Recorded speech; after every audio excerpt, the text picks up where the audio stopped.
అక్కడ ఒక యువకుడు నది వైపు బాణాలు వేస్తూ ఉంటాడు. ఒక్కొక్క బాణం ఒక్కొక్క అస్త్రంలా మనిషి గొప్ప తేజస్సుతో ప్రకాశమైన శరీరంతో ఎదురుగా ఉన్న నదిని ఆపివేస్తున్న దృశ్యం చూస్తాడు.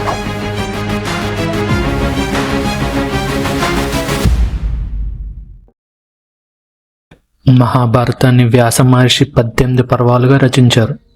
అందులో మొదటి పర్వం ఆది పర్వం. అందరూ అనుకున్నట్టు ఆది పర్వం అంటే కథ మొదటి నుండి మొదలవుతుందని అనుకుంటారు. కానీ ఈ కథ కురుక్షేత్రం యుద్ధం తర్వాత జనమేజయుడి దగ్గర నుండి మొదలవుతుంది. అర్జునుడి కొడుకు అభిమన్యుడు, అభిమన్యుడి కొడుకు పరీక్షితుడి కొడుకే ఈ జనమేజయుడు. జనమేజయుడు తన తండ్రి పరీక్షిత్తుని ఒక పాము అన్యాయంగా చంపిందని, సర్పాలన్నీ అంతరించిపోయేలా సర్పయాగం చేద్దామనుకున్నాడు. అందుకని వేదాలనే 4 వేదాలుగా విభజించిన వ్యాస మహర్షిని మరో కొందరిని పిలిచి యాగం మొదలుపెట్టాడు. కానీ జనమేజయుని కోపం తగ్గి యజ్ఞాన్ని మధ్యలోనే ఆపివేశారు. తరువాత వ్యాస మహర్షితో తన తాత ముత్తాతలైన పాండవులు కౌరవులు అసలు ఎందుకని ఒకరినొకరు కొట్టుకొని చంపుకున్నారు, ఈ కథ చెప్పమని అడగగా వ్యాస మహర్షి తన శిష్యుడైన వంశపాయుని చేత మొదటిసారి మహాభారతాన్ని చెప్పమన్నారు. 18 పర్వాలు ఉన్న ఈ మహాకావ్యంలో అనేక కథలు ఉన్నాయి, అనేక సంగతులు ఉన్నాయి, అనేక ధర్మాలు ఉన్నాయి.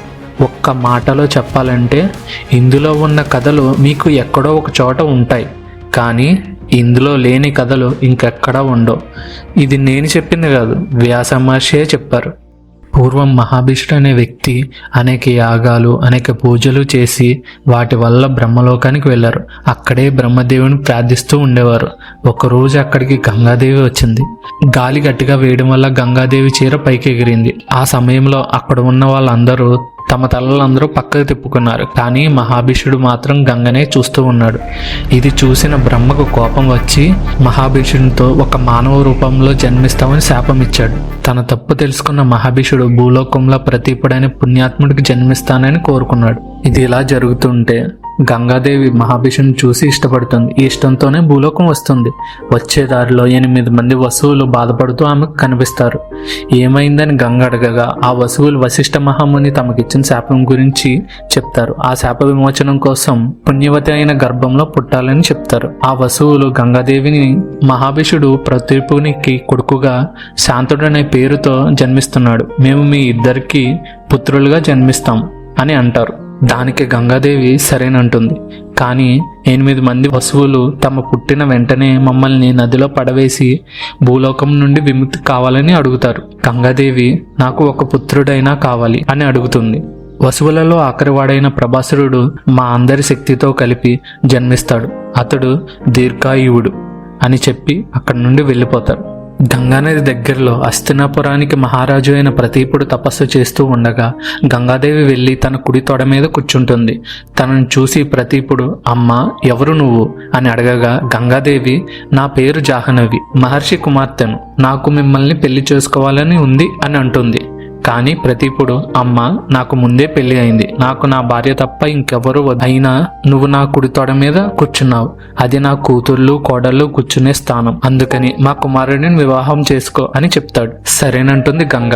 కానీ ఒక షరతు, నేను ఏం చెప్పినా తను ఎదురు చెప్పకూడదని చెప్పి వెళ్ళిపోతుంది. ప్రతీపుడు చెప్పినట్టుగానే తనకు పుట్టిన శాంతనుడితో నీకు గంగానది తీరాన ఒక అమ్మాయి కనబడుతుంది, తనని పెళ్లి చేసుకో, తను చెప్పిన దానికి అన్నిటికీ ఒప్పుకో అని చెప్పి తపస్సు చేసుకోవడానికి వెళ్ళిపోతాడు.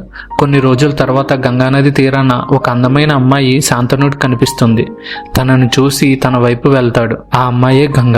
గంగ శాంతనుడిని చూస్తుంది. శాంతనుడు మొదటి చూపులోనే తనని ఇష్టపడతాడు. శాంతనుడికి తన తండ్రి చెప్పిన అమ్మాయి ఈమె అనుకుని తనని పెళ్లి చేసుకోమని అడుగుతాడు. గంగ సరేనని చెప్పి ఒక షరతు పెడుతుంది. నేను ఏం చేసినా నన్ను ఎందుకు ఇలా చేశావని అడగకు, అడిగితే నిన్ను వదిలి వెళ్ళిపోతాను అంటుంది. సరేనని శాంతనుడు గంగాదేవిని పెళ్లి చేసుకుంటాడు. పెళ్లి అయిన కొంతకాలానికి ఒక బిడ్డ పుడుతుంది. శాంతనుడు ఆ బిడ్డను చూసి చాలా ఆనందపడతాడు. కానీ ఆ ఆనందం ఎంతోసేపు ఉండదు. గంగ ఆ పుట్టిన బిడ్డను తీసుకువెళ్ళి నదిలో పడవేస్తుంది. భార్యకిచ్చిన మాటతో శాంతనుడు ఆమెను ఏమీ అనలేక బాధపడతాడు.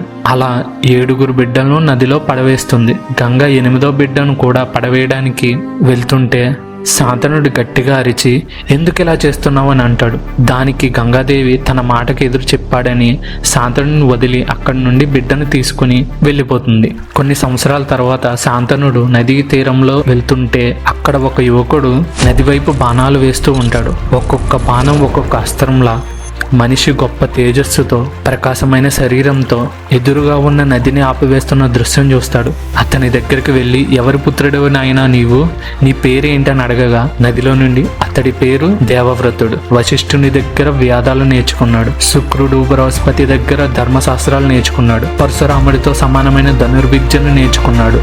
అతడే నీ పుత్రుడు.